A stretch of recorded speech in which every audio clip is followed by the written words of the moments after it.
Hey folks, welcome to Biomassed. We are on, I think, episode 53-ish, or at least 1 year plus one show. And we've got a pretty tight show for you tonight, tight as in fairly focused. We've got a lot of people running around this weekend, but we still wanted to make sure that we get out some content for you. So we brought in a couple guests with us, one you've heard before, and one that's a brand new to the show, and he's going to be brand new to the Biomassed blog slash website here pretty soon. So without further ado, we're going to hop right on into intros, and we're going to start at the bottom of the list. So Soraya, lead us off, please. I'm Sarai Zell, a member of CPM1, a co-host here on the show, and an editor of the blog. Outstanding, Pokey. Pokey Draven from OSG Planetary Operations. I am a co-host here on the podcast and an editor and writer for the Biomass blog. Cool. And Imp? I'm Imp Smash. I'm just a random dust head from Molon, and I will be putting up and working with Biomass as far as articles go in the near future. Okay, cool. Bait? Hey, I am Aiwha Bait, director at Demonic Cowboys and writer for the Biomassed blog. I want to specify, since Pokey said he's both an editor and a writer. I write too. I just specified myself as an editor, but I do write articles. Okay. Sometimes. And I'm Jason Larison. I'm a member of OSG Planetary Operations and Agony Unleashed on the Youth side. And I am a purveyor of the Biomassed website. So on that note, we're going to turn it over to Soraya Zell for one of the world's fastest CPM updates. Please take it away, Soraya. I tried acquisition this week. That's about it. It's not a great update as far as the CPM goes, but we're more than willing to jump right into the discussion. Yeah, I told you. As I said, it's really it's just one of those weeks where we're still CCP's busy handling the minor brush fires that come with releasing a patch, and we've been kind of helping gather some of the feedback on that, and keeping an eye on things in that regard. I'm also hopeful we'll have more news soon on the CPM2 front, but we have nothing we can announce at this time. Okay, actually, there is one thing I wanted to follow up with you post Ratati's visit. Did he talk to you guys about his impressions of the community trailer "This Is Dust"? Yeah, I mean he talked mostly his responses on the forums. We haven't specifically talked to him separately and aside on it yet, but obviously he enjoyed it quite a bit. I know CCP Frames saw it. I know CCP Manifest saw it. Obviously Hilmar saw it because he tweeted it out. I think Guard tweeted it as well. So Darth's video certainly made the rounds. I was actually I was just watching Veliset's This Is Dust video right before the show here, and that was pretty good too. Cool. All right. That sounds like a pretty good start to a community project there. Let's see. Any other for public consumption discussion or feedback on some of the stuff that Rat had mentioned for upcoming items in Dust? That's code for when is my Logi suit going to get fixed? Oh, this is a question for everyone, right? No, this would be a question for you, since you're the only person I have nothing for you right now. I'm sorry. Yeah, that's shocker. Okay. All right. Well, let's dive right into kind of the meat of it, guys. We're going to talk about the 1.1 release, which hit about a week ago, and I would tell you that it was, for the most part, I think pretty good in terms of what they added. A lot of it had to do with the market piece, which is its own separate discussion we're going to take on in a little bit, or at least the initial stages. There was a new game mode, and then there was a variety of small things that they updated. Most, I think, UI related mostly, with not a whole lot of in-match stuff. Is that about right, Sarai? Yeah. Don't forget about the skin system. That was new. True. That's a fair point. That's a pretty good one. So let's kind of take it in this order. Skins. Yeah, skins, acquisition, and market, and I think that'll give some good meat to chew on. So, I think the skin system broadly, when I was able to open up, the first thing that I noticed about it, I haven't actually tried it, so I haven't bought anything and put it on one of my suits, so I can't tell you how it physically works and all that kind of good stuff. The one thing that struck me that I kind of wish that they were able to do is you can't show info on the skins to see what they look like, to see a model. Yeah, I know that's the big feedback point right now, is that there's currently no way to preview what a skin looks like before you buy it. which is certainly a limitation. I don't know if maybe they could at least make like a website preview thing so you can see them all or something like that. I'm not sure. Obviously, they would like to do that in client at some point. But yeah, and the other thing too is like, again, I haven't really tried the skin system either, because it hasn't converted all of the previous skins and cosmetics we've purchased to the new system yet. So like right now, you would have to buy new skins to see how it works. Yeah, I now Rad also mentioned that was part of the plan. It was more of a phased rollout that sort of makes sure that there's no crazy bugs hidden in there. So I think that, absolutely. I mean, now the few people that I know that actually have loaded up a skin have all said it works quite well and they're very happy with it. It's just as a customer coming in, you have no way of figuring out what exactly it is you're buying. And we'll talk about the price point here in a second. Now I do know that somewhere on the forums, most of those skins are hidden somewhere. Not hidden, but they're on the forums. I've seen them before, where you can actually see at least some kind of low-res images of what the skins look like. So by and large, I'm very glad they're in. A lot of folks seem to like them pretty much. Curious what you guys think about the price point in terms of the ARM cost. Well, I'll tell you what, it's a little early. I mean, looking at it right off the bat, especially since you can't view it ahead of time and they're limited to both race and size, you're thinking, all right, this may be kind of expensive.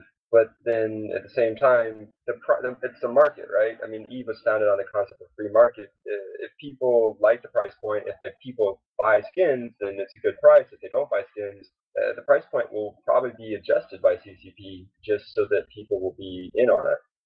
That's actually a pretty good point. In terms of from a CCP standpoint, they could, it only helps them if they start the bar high and they make us work down.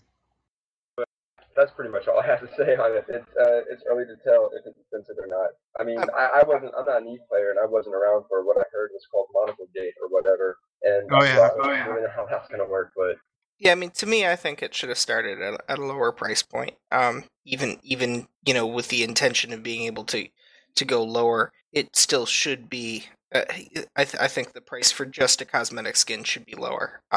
Particularly because they are stuck to a particular race and suit size, and there are so many different suit sizes one may want to use during any given account. So I think it's would be preferable to make it easy to afford multiple than have a decent investment required for a single one. At the same time, what they're going to do is they're going to make out a bundle. After they put this out a little bit, make sure it works, or see what people think of them, they're going to definitely, within the next couple of months, maybe even sooner, put out a bundle like all the Minotaur skins into one little discount group or whatever. Yeah, no, I can see that. Yeah, my frustration comes mostly from what we've seen in BPOs in the past. I mean, I'll use the Quaif BPO as an example. I bought the Quaif BPO for the purpose of having the skin, more or less. So the Quaif suits were about $10 each, which I felt was a little bit high, but they were $10. And so a skin comes out, which is also $10, but does not have a BPO attached to it. And I mean, you can argue that, okay, well, sure, it actually works on multiple suits within the class or rather the frame and the race. That's fine. But the fact of the matter is that it's the same price as the old BPOs, but they're going to convert those old BPOs to separate the skins from them, which will then function exactly the same way that the skin you're paying $10 for. So in reality, you're basically paying the same price and effectively getting less for it. So I think that the $10 price point is actually quite too high. I'd say it needs to be cut in half or so. I got a quick question for you then, Pokey. You just said they're going to split them, the Quaif icon. If you got a Quaif BPO like you did, they're going to separate the skin and the BPO itself? Yeah. Yeah, so like if you bought like the, let's say, Caldari Quaif Assault, you will get a Caldari Assault BPO, which will not have a skin. It'll just be a generic color, and then you'll get a Quaif Caldari medium BPO, which you can then apply to logistics medium frames or assault suits. So what you're saying is then you could make like a competitive fit, like make an advanced fit or a proto fit, even something to run around in like, say, factional or PC, and then attach your Quaif skin to that and just run around looking fabulous while still being able to compete. That's what I'm excited about personally. Is I want to always be wearing a pink suit, always, all the time, every fit. I don't think anyone is surprised by that. Oh, it looks like you're going to be able to get that. That's in the works, and Yes, that's what I'm very excited about. Yes. Now, one angle they might go with this, which I'd actually probably be a lot more content with, is that typically in free-to-play games, I'll use Heroes of the Storm, for example, without stepping on Zell's toes for his article too much. But basically, their cosmetics are what they make their money off of. And I would argue that they're actually a little high in price, but every week there's about 3 cosmetics, I think, that go 50% off, which drops the price down to actually a pretty reasonable spot. So if they did something like having, 2 or 3 suits every week were half off, so it dropped it down to about $5, I think that'd be much more acceptable. Keeping the general price at $10, but every few weeks you could potentially get the skin you wanted for $5. I think that would work a lot better for them. well, then that also begs the question: are we going to see skins as a super, super rare drop from lockboxes? There already are some. Some of the Oh, new really? ones are in the lockboxes, I believe. But for real? I believe so. You can check the blogs for me on that, but I believe they said there would be some that would already be in the lockboxes. That there was a set of them for that. Well, then I have another quick question. Then, are skins tradable? They will be. Oh, that'd be legit. That'll be workable. Yeah, I mean, like trading is initially very, very limited, mostly because things break and players are very good at finding ways to break things and ways to break things for their advantage. And so if there's going to be a way that it's going to break, it'd be ideal to find that before you can trade anything and everything, and before you can trade like $10 and $20 items in the market. You want to make sure that you can't either duplicate those items or lose those items. I know right now, like, there's a way, like, if you send an item to an Eve character, it just gets, like, disappeared into the ether. You mean the ether? Yeah, kind of. Like, it doesn't show up in the Eve, like, it'll let you trade to an Eve player, but it doesn't appear on the Eve player's inventory. It just accepts it and disappears. Now, real quick, they didn't release any of the LP versions this go round, right? None of the LP skins.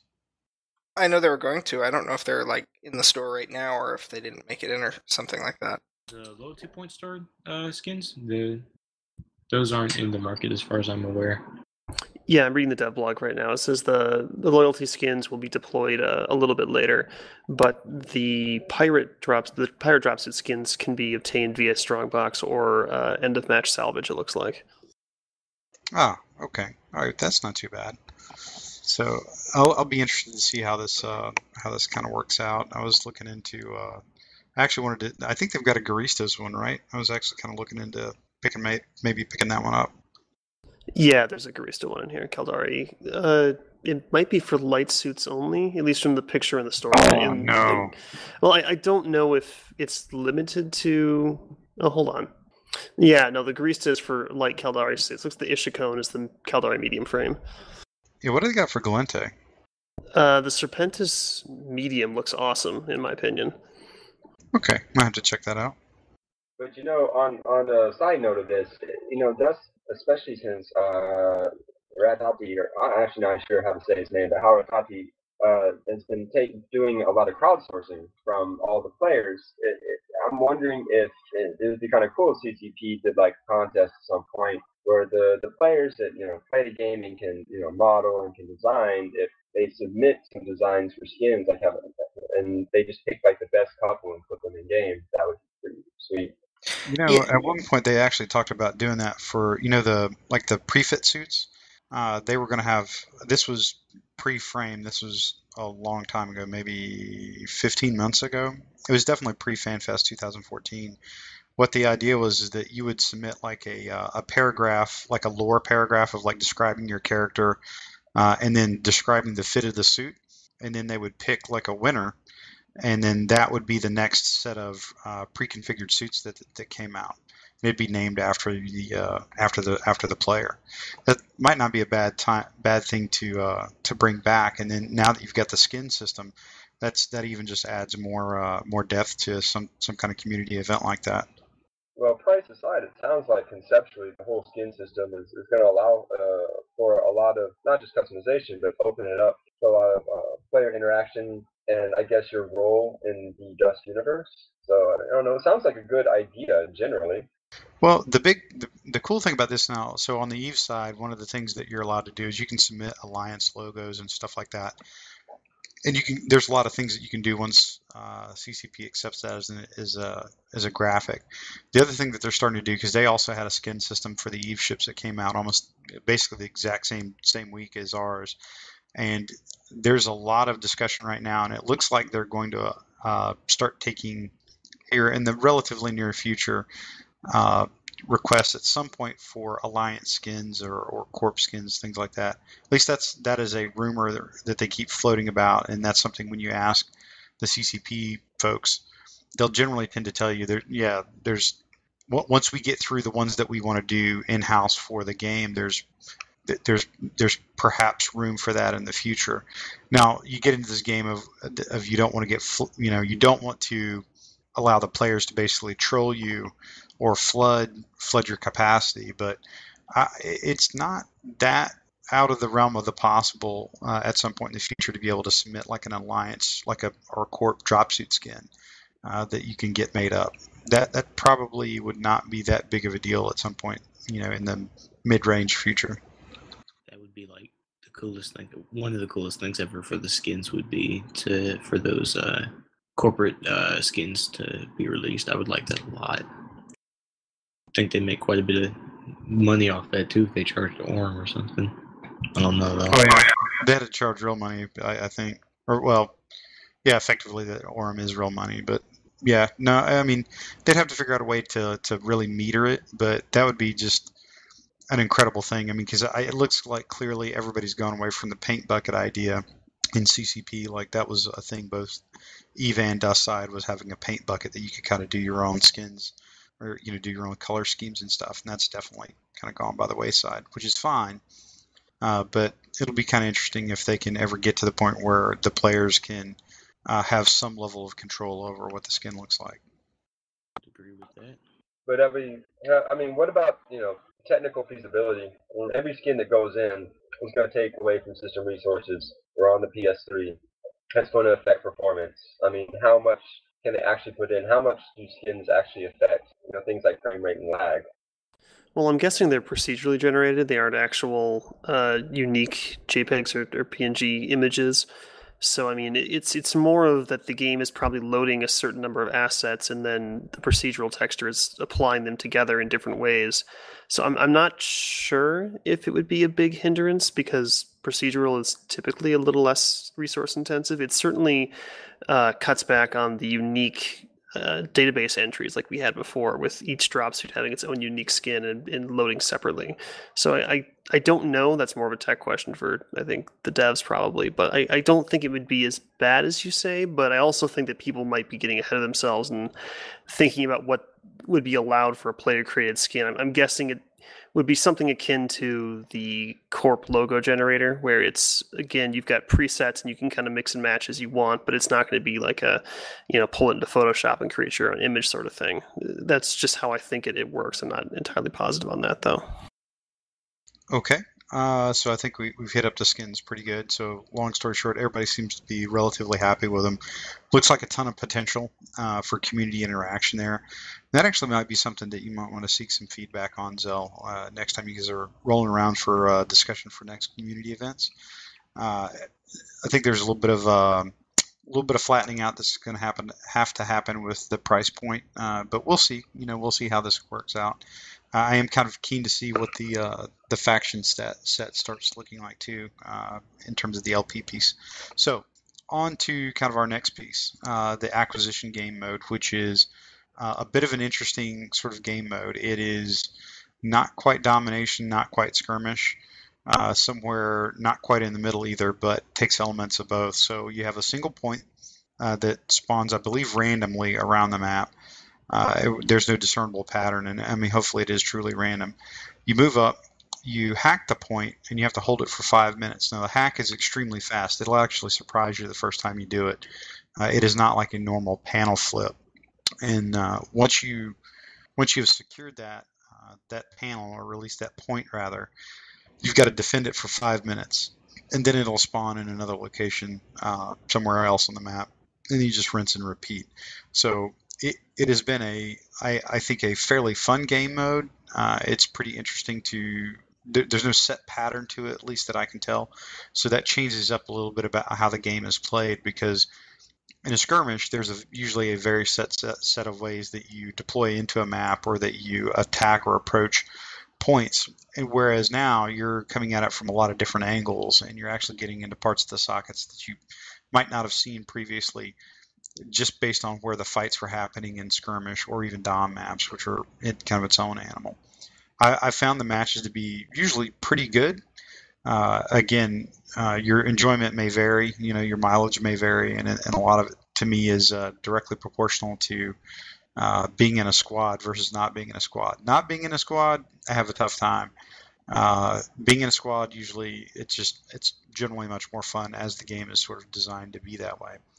So I'll kind of open it up to the floor and let you kind of get your thoughts on just the general feel of it, and how do you think the new game mode's working out?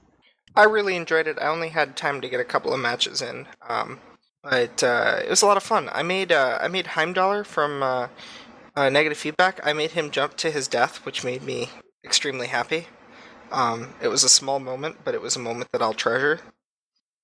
But yeah, no, the game flow is it is really solid. There's things actually move around, and it actually feels like you may have something, even if you've totally lost the objective, you can accept that you may have a chance to get the next one. That's pretty fair. Yeah, I mean, overall, I think let's be honest here, it performs more like what Domination should have been in the first place. Like Zell said, even if you get one team really heavily entrenched around the objective, it's going to be gone in 5 minutes, and you can potentially grab the next one. And typically, if they are heavily entrenched, you usually do get the next one. So it's actually more of a battle of skill rather than who gets there first, at least on initial deployment. So I think in that regard, it's really good. I might say that the duration might be a little bit long on the hack point. 5 minutes seems a little long. I'd like to see it switching around more often and moving to new locations to keep the battle really moving. But overall, the game mode it has a lot of potential, I think, to be probably my favorite game mode overall.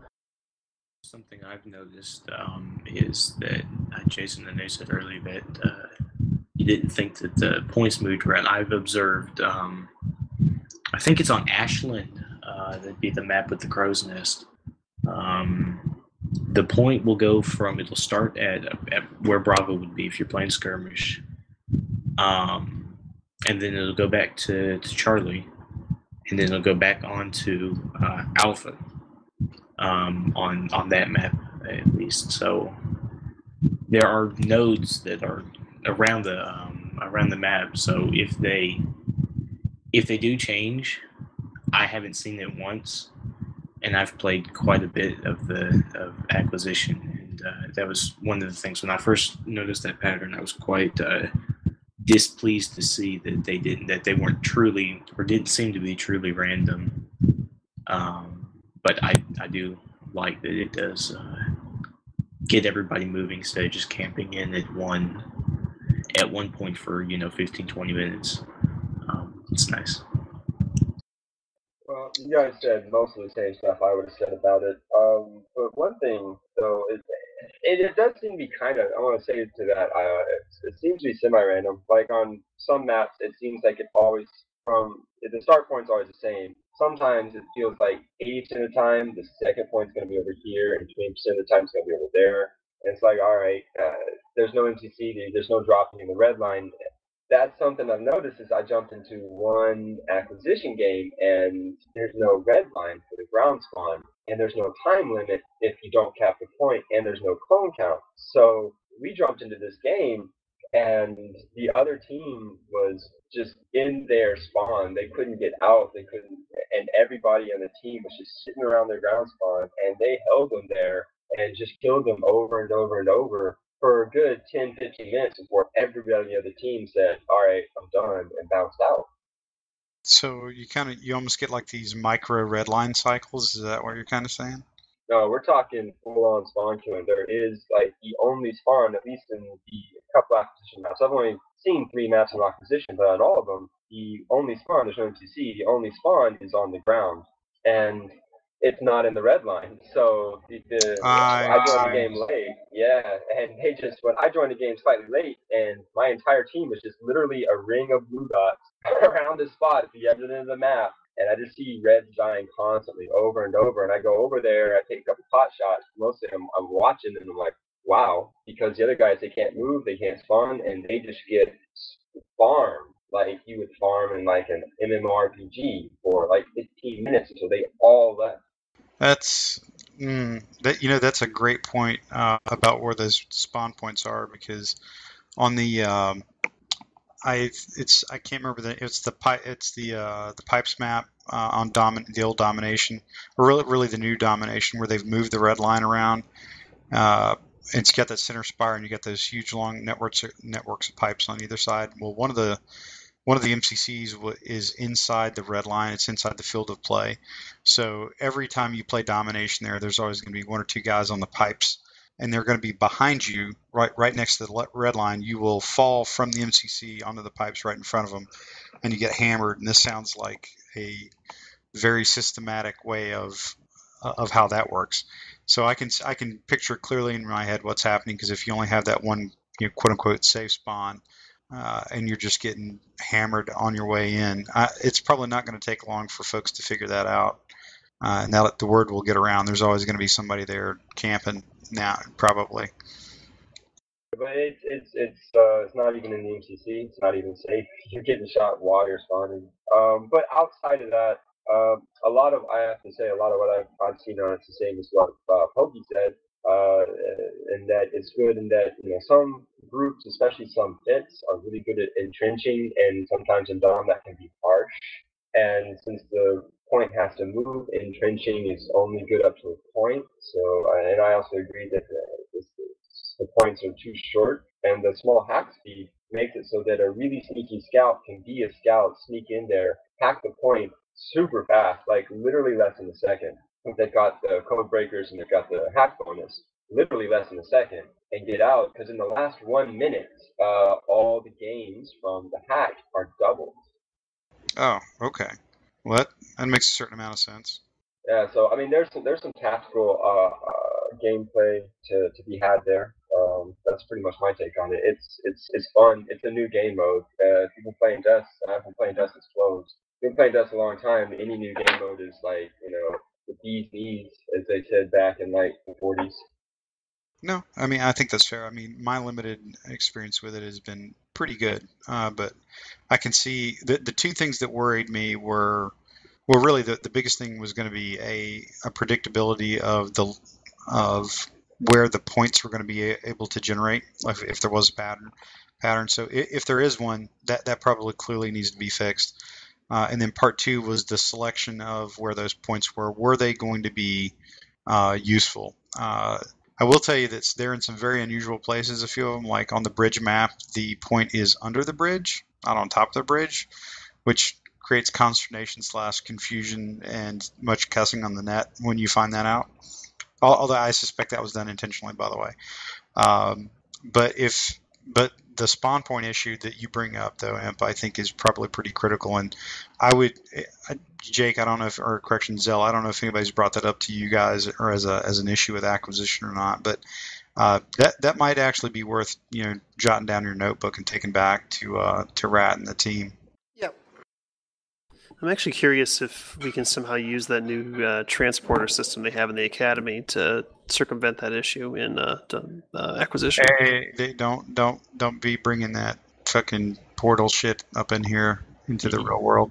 I want to know. I'm kind of interested to know how they think that works, and whether or not we'll see that in non-academy modes at any point soon. Well, Unreal. My bad. Go ahead, Aiwha. I was just going to make a comment about the portals being that I like them. I think that it's a good move by CCP for certain maps, at least. Not all maps I think need portals, but I think a few of them do. I'm just such a non-fan of those things. But why? Well, I think it goes back to as Pokey has told me, I have the get off my lawn syndrome. I still want there to be some sort of, like good tactical gameplay involved, and like some, realistic is not really the word I'm looking for, but something that makes practical, logical sense within the setting that we're in. Very much not a fan of portals generally in these kind of games. I mean, we have changed the way the game is played to the point where it's kind of like Unreal Tournament 3, but with a bigger map. So I would really prefer not to continue to go down that road, if at all possible. Would you feel better if we called them Sinos? No, that's different. You're in space and you've got something like the size of an aircraft carrier doing it. I'm just giving you shit. Well, no, but that's a fair point. I mean, but I think the issue is, like, I don't know. Like I said, it's more of a game style preference. It's not that it's bad or good. And believe it or not, I will quote from CEO Pyrex. The game is not designed only for me. So if I'm not happy with part of a game, that's maybe on me, not on CCP. So I will. You can write it down here. I quoted Pyrex. And he's right, by the way. There are parts of this game that I really dislike because of the gameplay style. Like, I don't really like Twitch-based shooters, and this is really becoming one. I liked more of the Rainbow Six, Arma, Mag kind of style shooters. So that's kind of my thoughts on Portals. I lump them sort of in the same category as Myofibes. They're not going to really change what I'm doing in the game, and I'll still have fun, but they're a bit too Looney Tunes, Warner Brothers cartoony for me. It's funny you say Mag though, because Mag was pretty Twitch based. Well, but it also used physics, like actual physics, whereas we use I don't know what we use in Dust, but Space physics. No, this ain't even space physics. I mean, this is like Sci-Fi Channel B movie physics at best on a good day. Space magic physics? Yeah, okay, I can see 20-sided dice getting involved in some of the shit that you see on the screen, sure. Well, what you're talking about though is battle flow. Like battle lines having to take territory, make it count. And I'm a huge fan of tactical gameplay as well. But I mean, Dust kind of goes against that in general, just because of the uplink system. You can't really make a battle line because someone can sneak around, put down an uplink, and all of a sudden you fought to take this entire city, and then the entire team is suddenly in this building in your city, and it's like, all right, well, there was no point in putting guys at the entrances to watch because they're here. Yeah, no, and trust me, I've got my own. I have like a whole different set of discussion about uplinks that we can have one day. We've had some really good discussions on the relative value of uplinks, and if you treat an uplink like you would treat a Sino and Eve, there's some value to that. The other thing is they don't make it costly enough to use. So the bandwidth thing, they could, Rattati's very interested in not having people drop repping hives at their feet. But most people would tell you that it should probably cost more bandwidth to run a drop uplink. The other piece of that is when you actually read the fluff component that describes the uplinks. Like when I first started the game, I read all that stuff because I assumed it was going to allude to how the thing actually worked in the match. It clearly describes these things as dealing damage to the people that go through the portal that it helps generate, or the beacon it generates. And to me, you should, if they're going to keep the bandwidth system, increase the bandwidth where that's the highest cost. And then part B, you come out on the far side with shields at a certain percentage depleted and armor at a certain percentage depleted. In order to make it, high risk, high reward. All right, that's pretty interesting. That's actually a pretty good idea. Yeah, I mean, it's like I said, it's a tad off topic, but it's one we've had. We've got some Logi channels on Skype that we've thrown this around in, and that's generally, at least from my perspective. Again, that's just my perspective on it. I like the fact that you can have uplinks, but they need to have a cost to them. The little jump portals, they have no cost. It's literally like a mechanism that's inherent to Unreal Tournament that you would see. So anyway, back on point. I think we can generally kind of kind of all agree that acquisition is definitely a kind of a breath of fresh air in terms of the match rotation. So it's probably got a couple rough edges that we probably expected, where we're going to have to smooth those out. And I think perhaps Imps brought one up, probably a pretty important one if there's systematic spawn camping going on at your one safe spot. So, and I'll probably be on the lookout for that, here in the future. So, any other thoughts on acquisition, guys? No, I think it'll be interesting to see where it goes, tweaking it in the future to fix some of those issues you mentioned. But I think overall it's been a pretty good success. The only thing I would like to add about acquisitions, if it hasn't been mentioned before, is that it's the perfect game mode, I think, for Planetary Conquest raiding mechanics. Yeah, no, I could actually buy that. I have not put those two things together, but in theory, you're basically running after a high value thing, crate, hack point. You're trying to pull data, you're trying to steal, thieve, or whatever, and that's actually not a bad sort of wrap that goes around the match. So I can see that. That would actually be pretty legit. So this will tell everyone how out of the loop and half asleep I am. Kane, when did you get here? He's been here the whole time. You did an intro. Now you're lying to me. Pokey. I'm talking. No, it's true. He's totally been here for I don't know. See, I was here at the beginning, and I said I'm Kane Spero of the Negative Feedback Alliance and a former member of the CPM. See, just like that. I hate you all, but there's your intro. Okay, now we can pretty much verbatim. But hey, Pokey, by the way, I need to brush you up on your ability to flow nicely into a improvisational skit. Well, it helps when I'm not taking a big sip of water right when you asked me to say something.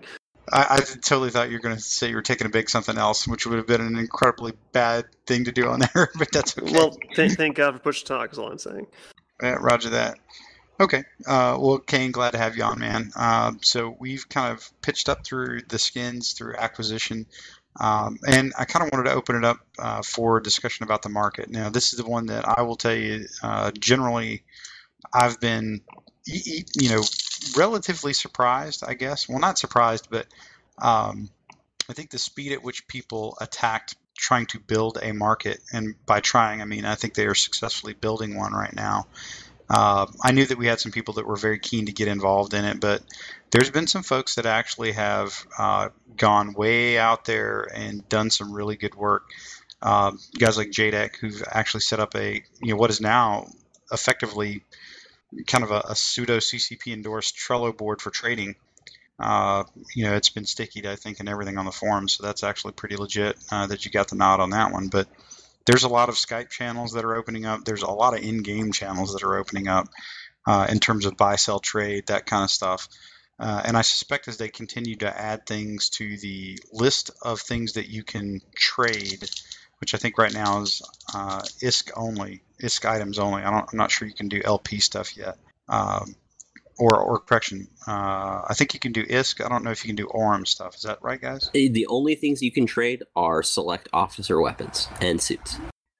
Wait a second. A buddy of mine said that one of the BPOs he pulled out of a lockbox was in the list of stuff he may be able to trade. So it might just be things that you paid for with ORM you can't trade, but experimental or higher, and I guess lockbox potentially. There was a temporary bug on one of the Quaif assault rifle BPOs that, as far as I'm aware, has been removed. In fact, it was actually included all of the basic assault rifles, which was actually a nice thing to have on day one, because I didn't want to do test trades with officer items. No, thank you.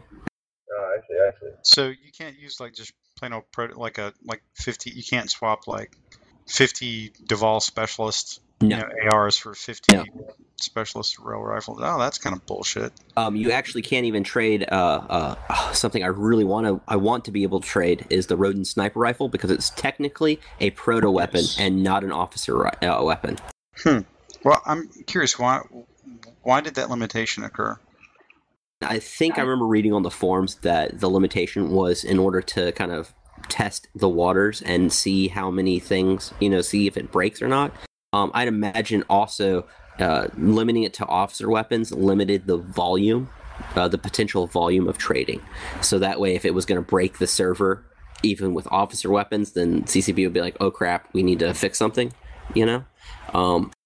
definitely they were going to hold off on ore items until they basically make sure there are no exploits for trading, duping of items and all that kind of stuff. Okay, no, I got you.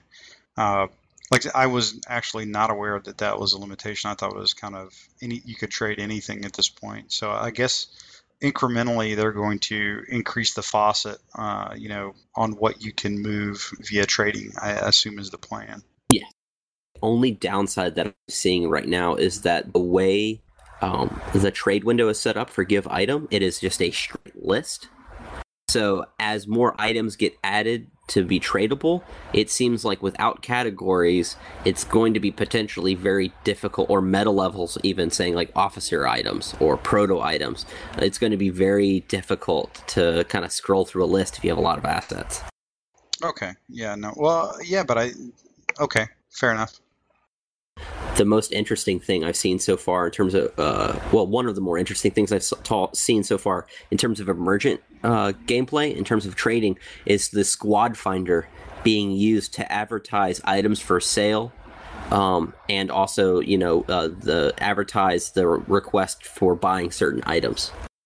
Yeah, I have seen that a lot. I like to group with my core, of course, and my alliance members, but sometimes I like to group with people I don't know, and a lot of times I'll jump into a squad, and it'll be all trading all the time. They'll just be sitting there haggling over stuff, and like, I'll trade you this for that. And it's definitely different. People have taken real to the trading, I think, to like a fish to water. A little shout out to Godin there. There you go. It was really one of the funnier stories I heard was that people were helping out with someone in a Planetary Conquest match, and they go into ring for this PC match, and it literally everyone's sitting in the PC match. This was day one of the patch, sitting around talking about trading all the way up until the PC actually started. I've been in a PC match. I was in a friendly PC match against an organization, and I actually ended up getting mails from people on the other side saying, "Hey, I want to sell this," or "Do you want to buy this?" Wow. Well, I think it's a pretty interesting thing, like that people are setting up gameplay around the market, which I kind of expected would happen, but there's some folks doing some pretty crafty stuff with it, and I think Crib is actually setting up shop now too. He's a very well-known Eve player that runs essentially a high-end escrow service, and it is euphemistically known as the most trusted man in Eve, maybe the only trusted man in Eve. I would go with only. Yeah, I'm just happy to see things take off so well. Like you said, I expected it to happen at some point, but it's really gone nuts, and it was really cool to see it kind of happen in real time on the first couple of days. People just going crazy with it and setting things up, and it certainly changed the culture and added an additional layer to the game, and I think that's what we really need right now is more layers to the overall meta gameplay. The trading aspect to this game, to me, was a missing pillar of Dust. I mean, it's slated as a MMO FPS, and without a pillar of market, yes, there's the NPC market, but that's not anywhere near the same as having a player-to-player market. Yeah, I mean, this is the bread and butter of New Eden, and it's been sorely missing, and it's really, really exciting to have it in the game. Oh yeah, absolutely. I hope this isn't an endpoint. I hope this gets built upon. Like maybe CCP can use the back end stuff that they've established with the ability to send items to maybe create at some point down the road an actual like an auction house or an actual like a player market similar to something you would see in Eve with like market orders and buy orders and that kind of stuff. Well, and not to mention with the ability to trade items and having actually a market popping up, it certainly opens doors for the potential of having an actual industry in the game where you're crafting items and you're getting materials from battle and building stuff and selling to other people. And I think that again is another layer that we really need to kind of bring it up to a true New Eden game rather than just a plain lobby shooter. Yeah. I think we have some of the base components there already with the war barge. I mean, the war barge does produce random items, but I mean, and we have these salvage items that were slated to be used in some kind of crafting mechanic. Like the melted heat sinks and stuff like that.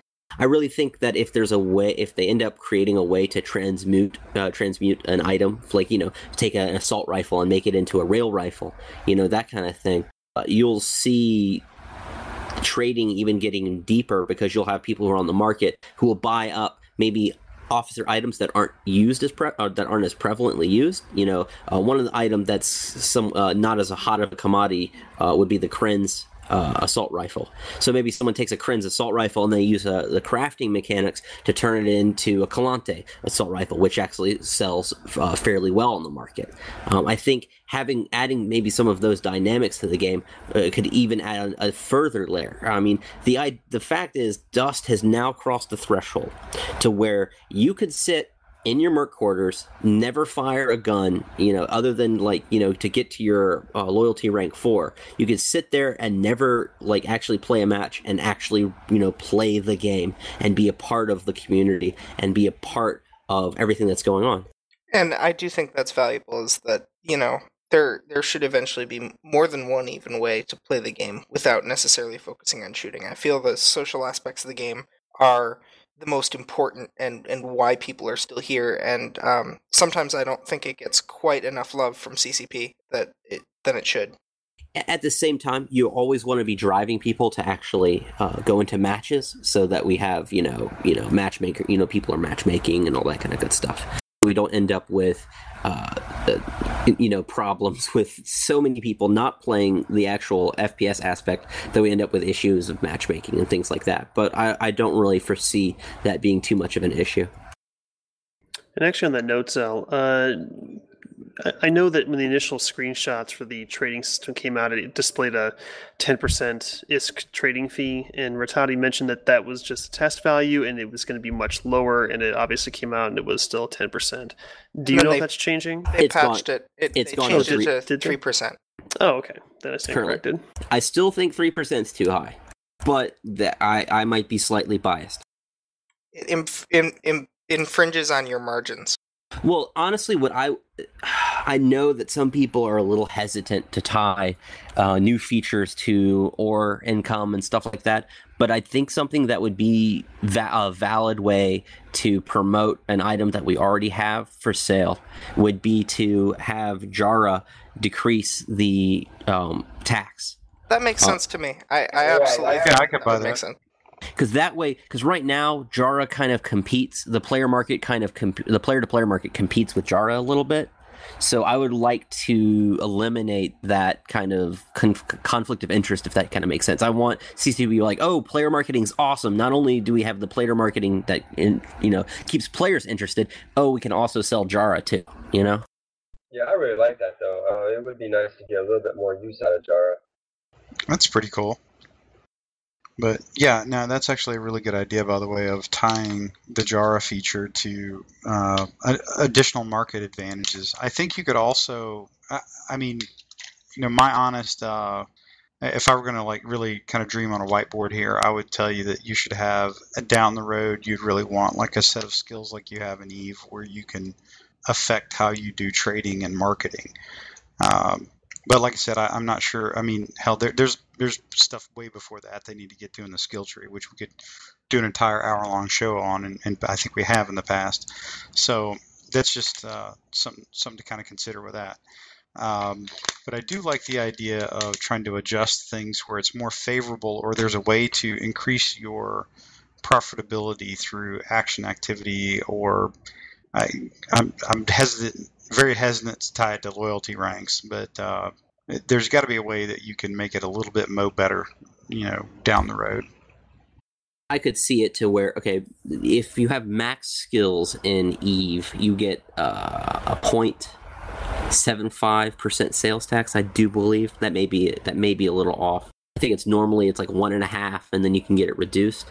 What I could see What I could see potentially is if you didn't go the skill route, but if you went loyalty rank and Jara decreases it by half, so that makes it from a 3% to 1.5%, and then your loyalty rank, every tick of your loyalty rank decreases the trade fee by 0.1%.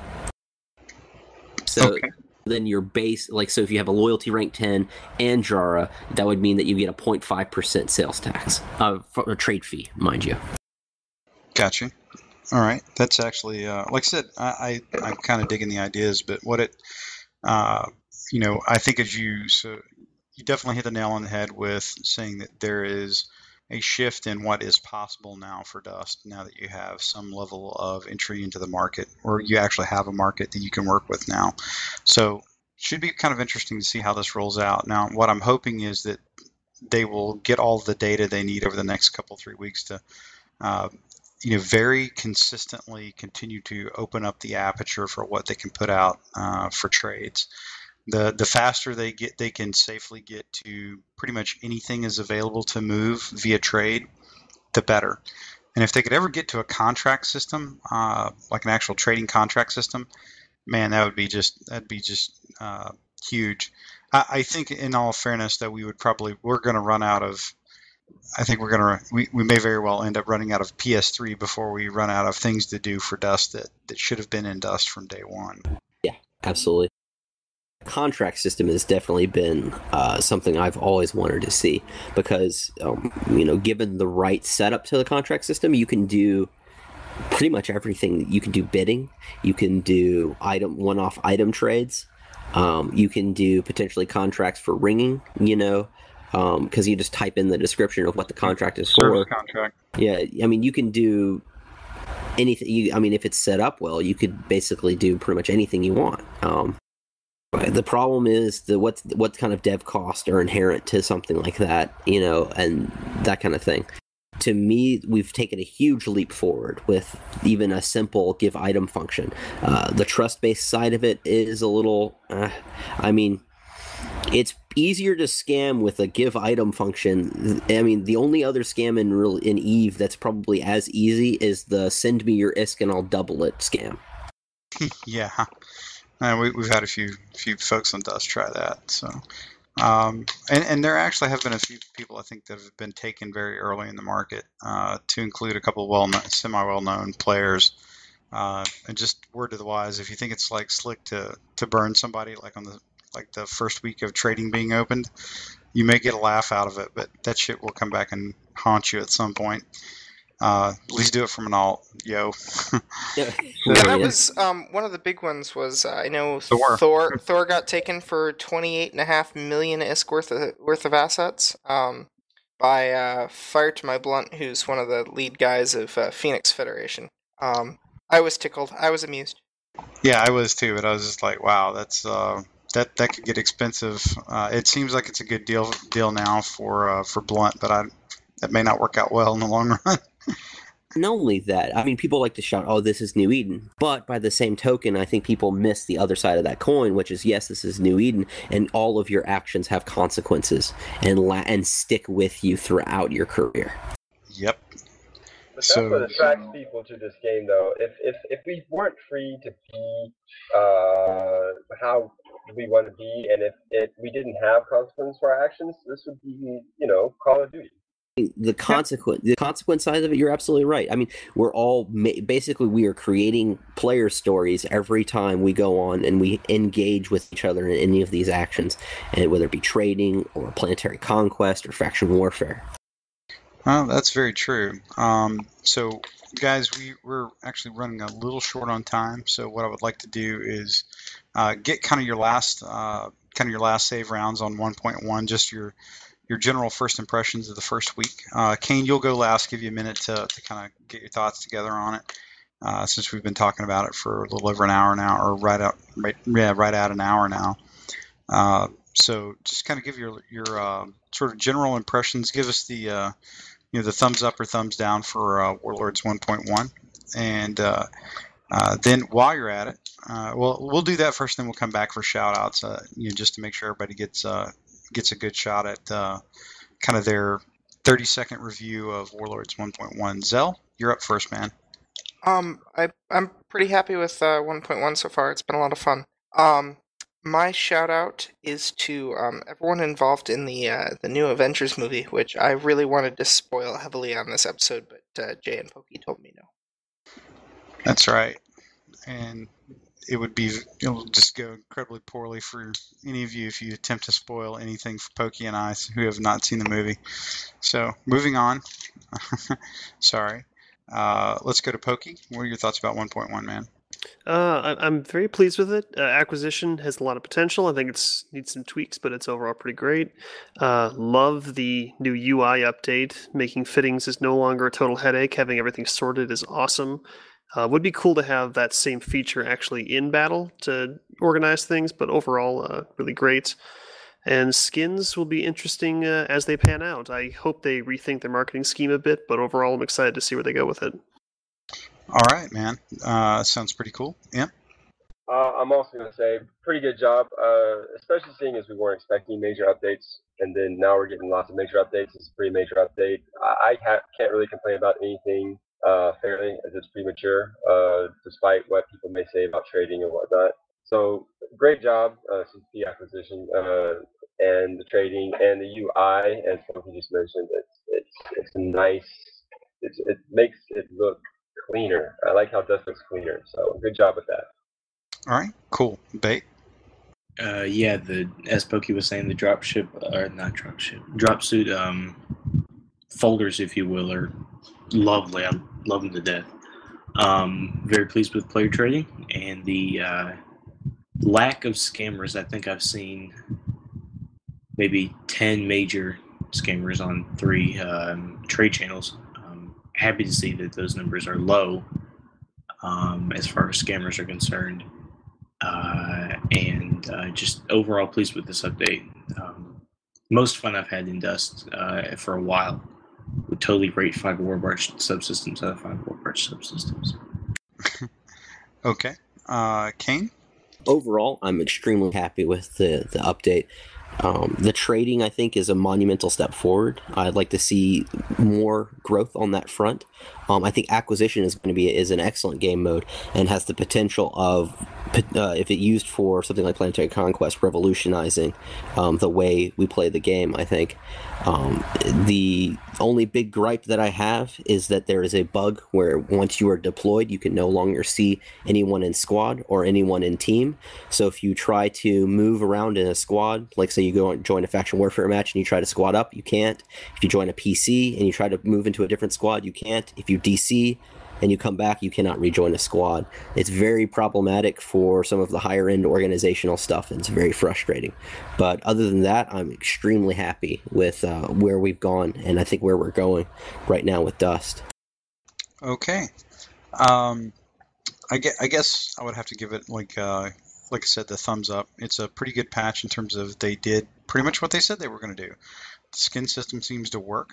It would be really cool, though, if you could actually see the skin before you bought it, without doing some Google work. So I'll take that as a rough edge they got to buff off. But the idea of having customization for ARM has been around for a long time, and I really like how they've done it. And interesting note, they're actually the designs for the suits parallel the ships for Eve. So if you look at the Ishikon skin for Eve, for the Eve ships, like the Scorpion or whatever, the Ishikon dropsuit skin is a very, very similar color tone and design pattern. I thought that was actually pretty neat, probably a good idea. So skins work good. Acquisition seemed to be pretty happy with that. I will say Imp brought up some really good points there. Reference a little concern if there's some predictability to the spawn patterns of the points, and probably more concerning is the ability to camp the other team at their ground spawn. So probably something we definitely need to take a look at. By we, I mean the royal we, as in somebody that lives in Shanghai. And the player trading, having any trading at all is good, and it's definitely better than it was. And I think the proof will be if they continue to very consistently and very steadily open up the gates on what you are allowed to trade. So all in all, give it a thumbs up. It's got definitely some room to grow on, but in terms of establishing a foundation for some things that can be pretty interesting for the game over the next year, yeah, I'll buy it. It's pretty good. So with that, guys, let's go ahead and do a quick roll of shout-outs. We'll go ahead and do the same order we just did our kind of... I did my shout-out. Skip me. Oh, yeah, fair enough. That's absolutely fine. But by the time I say this, Zell's probably already asleep. Pokey, any shout-outs, man? Just a shout out to the development team. I mean, 1.1 is great. It's got some room for improvement, but overall, you guys did a great job with it, and I'm glad to see that you are continuing to improve the game despite expectations post FanFest. It's always great to see things moving in a good direction. Good deal. Imp, any shout-outs? This might sound like a kind of an odd shout out, but I want to shout out to the Dust Forum members.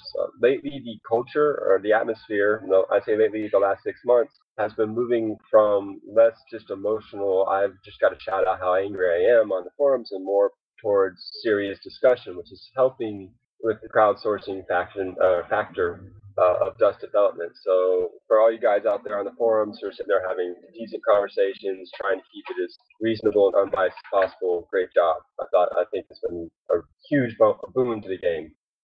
Okay, all right, that'll work pretty well then, man. Bait. Yeah, shout out to my corporation, Demonic Cowboys, and to the various number of people I've squatted with that weren't from the corporation, Jack Menaheim, Draxus Prime, Ripley. Thank you guys for squadding. It was much fun.